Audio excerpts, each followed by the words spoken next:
2024 has ended, and 2025 in WWE has kicked off into a new era. Raw is on Netflix. Solo Sikoa is no longer the tribal chief, and I mean, finally. Hulk Hogan beginning to realize how much the crowd does not want to see him, and 2K25 has been announced. Yo, when Roman Reigns and Paul Heyman did that trailer, I wasn't expecting it to be a trailer, but I was completely thrown off guard when I seen that 2K25 on the door. And this has to mean that Roman Reigns is the cover for 2K25. I mean, he just has to be. Who else is it? Also, John Cena declared himself the winner of the Royal Rumble by cutting a really good promo. I mean, the way he structured his promo was pretty brilliant. I mean, brilliant. Dang, I said brilliant. Don't mind me. Leave me alone. Anyways, the way he structured his promo, he made the crowd think that he was giving up. But then he remembered that he's John Cena. He doesn't give up. We can't even see the guy. And the way he stated that he was going to win the Royal Rumble made me believe that he's going to win the Royal Rumble. And now that's my pick to win the Royal Rumble, John Cena. I know in my last video that I did, who should win the Royal Rumble, my bettings was on CM Punk. But now that John Cena cut that fiery promo, I'm going to go with Big Match John on this one. I mean, John Cena kind of has to win. I don't care if John Cena buries every single talent on his last year. Screw it. I want to see Super Cena once again. Because the only type of Cena we've been seeing is old man lose every match Cena, and that is sad. Last time John Cena actually had a match, he was squashed by Solo Sikoa and received 11 spikes. Freaking hell, man. Overkill. Man just destroyed John Cena right in front of us. But John got his get back. I tell you what, since we're getting a new game, WWE 2K needs to fix their freaking servers. I'm pretty sure a lot of people have experienced this. Every time you play online, it doesn't go well. I wouldn't say every single time, but damn near every single time. Like, the game lags you out of the lobby, turns off the chat, the voice chat in the game. Luckily, me and my friend usually start up a party chat and our own private party. Pause. But yeah, that's one thing 2K needs to fix, and there's just this recurring theme that kind of every game's the same, but just a little bit different. With the controls, they really didn't have to change the controls, but they did. But I've gotten accustomed to them now, so they're okay. I mean, you guys, for those hardcore people who've been looking at my channel hardly, you would notice that over the course of the years, I have played pretty much every single WWE 2K game right now. When I first started this channel, I was playing WWE 2K18, I believe, and that was the game where Seth Rollins was on the cover, and then 19 had AJ, 20, which was the worst 2K game, had Roman Reigns and Becky Lynch. There was no 21 because of how bad 20 was. 22 had Rey Mysterio, 23 had John Cena, 24 had Cody Rhodes, and it's looking like 25 is going to have Roman Reigns. But my thing about it, they really need to make their game more, how do I put this, realistic, because when you're playing the game, it just feels so restricted. You can't do much besides play the match by its rules and win. Universe mode, we need to up universe mode. We need to get better at this universe mode stuff, because for one, let's say if you have a Money in a Bank holder, you can't cash in on a pay-per-view, which is dumb, but you can only cash in on a regular episode of TV on universe mode, whatever that show may be that you have on. Let's just say Raw or SmackDown. And then it's just, you can't really do storylines that really good. GM mode needs to fix itself too. Well, they need to fix GM mode because it's very limited, very restricted. For them to have everyone put on a certain stamina level and have it decrease the more matches they got, that just kind of puts you into a corner. I mean, that completely sucks, because you run low on your roster and you have to buy a lot of jobbers, and then you can't ever beat the computer in GM mode ever unless you put it on easy mode, and everybody runs out of stamina. Then they end up getting injured. Popularity is hard to increase. then your budget barely goes up, your fan level barely goes up. You can never beat GM mode. You might have a higher budget than a computer in GM mode, but you definitely don't have higher fans. And then they need to be more creative with like the matches or like during the draft. Give us a bigger budget for once so we can actually have a legit roster. And if we're going to get a tag team, we shouldn't have to buy them separately. Should just be able to just buy them as one unit. But that's just me stating my problems with WWE 2K. I mean, they really need THQ back, because I look at old games like Here Comes the Pain, and I'm like, damn, 2K need to do something like this. And when is WWE going to realize that the fans do not want to see Hulk Hogan? Hulk Hogan is one of the, not only the worst wrestler as in like technique, like his work in ring, worst wrestlers as in his character. He's one of the worst human beings to ever lace up a pair of boots and enter that wrestling ring. For one, all you do is lie. You lied and said that The Undertaker broke your neck on that tombstone. You guys know which tombstone I'm talking about. But if you go and look at the footage, Hogan's head never even hit the mat. And then Hogan changed it from, oh, you slammed me on my head, to, oh, you was holding me tight, brother. You held me too tight and my neck jerked. Like, come on, guy. Where do we find a line with your lies? It just feels like you always have a fucking reason to lie. And then he likes to bring up Macho Man, and everybody knows that Macho Man hated Hulk Hogan's guts. Hated. So as soon as Hulk Hogan said Macho Man's name on TV, the whole crowd got louder and booed the crap out of him. Hogan, nobody wants to see you. Nobody wants your American beer.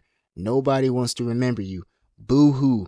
You put the WWE on blast in the late 80s, early 90s. Okay, that time is over. That was well over 30 years ago. Nobody cares anymore. We have had Stone Cold, The Rock, John Cena, much more names I can name right now. You're not the only thing important. As a matter of fact, you're not important now. And on top of all of that, this guy is just a racist fuck. Like, oh my god. I don't even have to like go into details other than the fact that he's a racist asshole. So that's another reason we don't want to see you, Hulk Hogan. This show was good for a lot of reasons, but this show was also bad for a few reasons. The reasons being, Liv Morgan. Her whole title reign, we know, has been classified as the Liv Morgan Revenge Tour. And before her title run, I called her Mid Morgan. I'm pretty sure other people have called her Mid Morgan because she felt nothing more than mid card. Mid Morgan eating 2 riptides to get the 1, 2, 3 and lose her championship to Rhea Ripley. I'm not gonna lie, you guys. I don't know what was the reason if Liv Morgan had retained, because her whole title reign was built off the rivalry of Rhea Ripley alone. And I honestly feel as if Liv Morgan's title reign went as long as it could, went as good as it could, went as far as it can go, because her whole character has been, I hate Rhea Ripley, so I'm going to take everything away from her.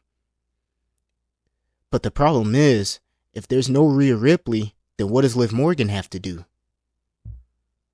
So, for all the Liv Morgan fans that are mad that Rhea Ripley won, look at it like this.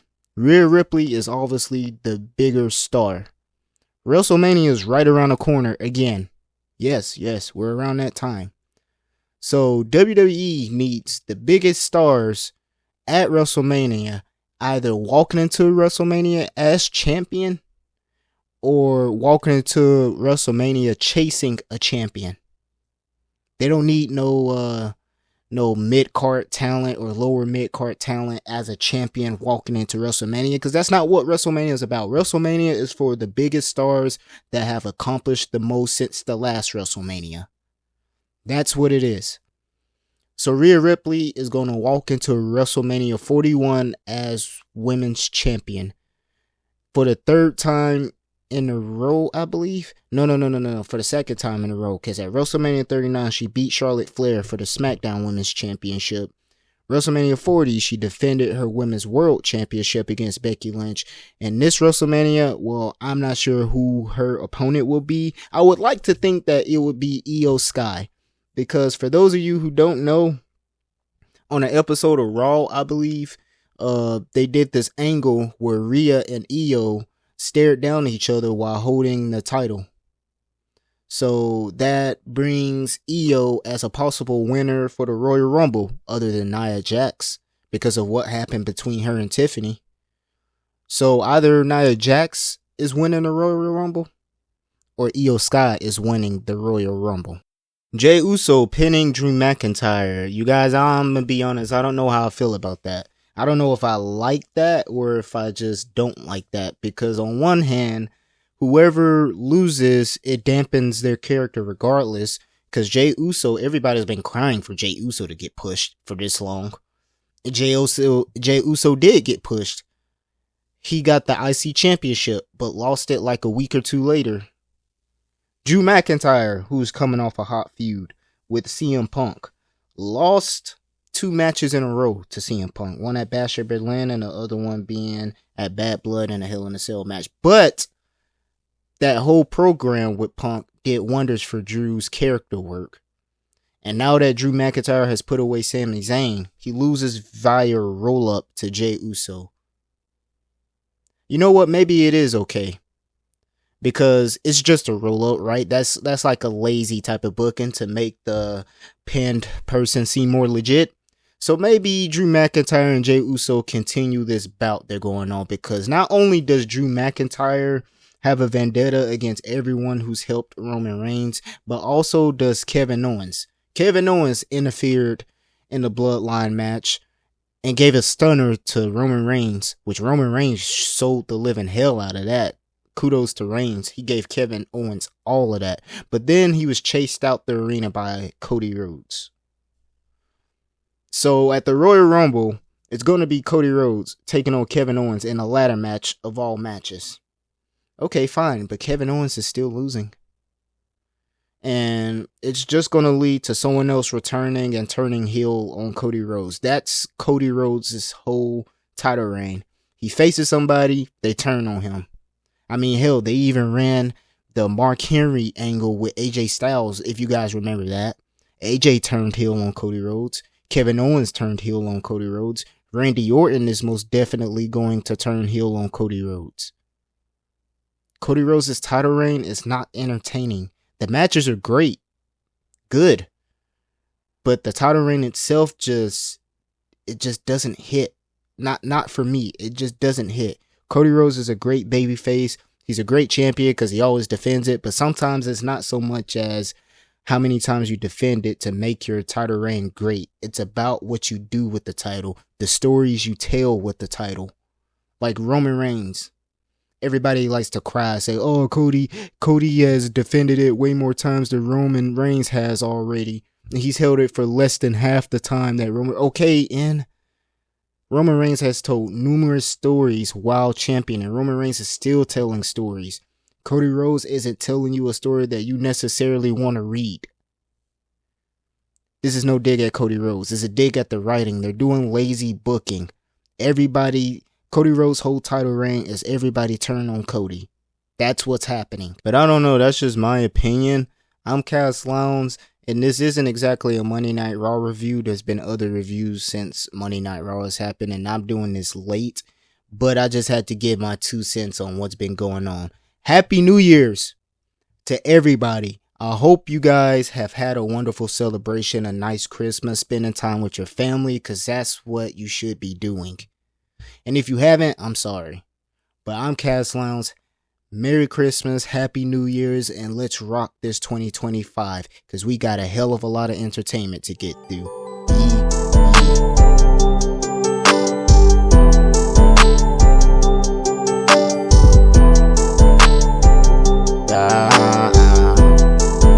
Yeah. Do you like to have fun? Hell yeah. And are you a dad? Hell yeah. Can you make a track? Hell yeah. Your wife, is she a bad one? Hell yeah. The situation major, make another banger. I'm not gonna sweat it, I'll record it and I'll mix it later.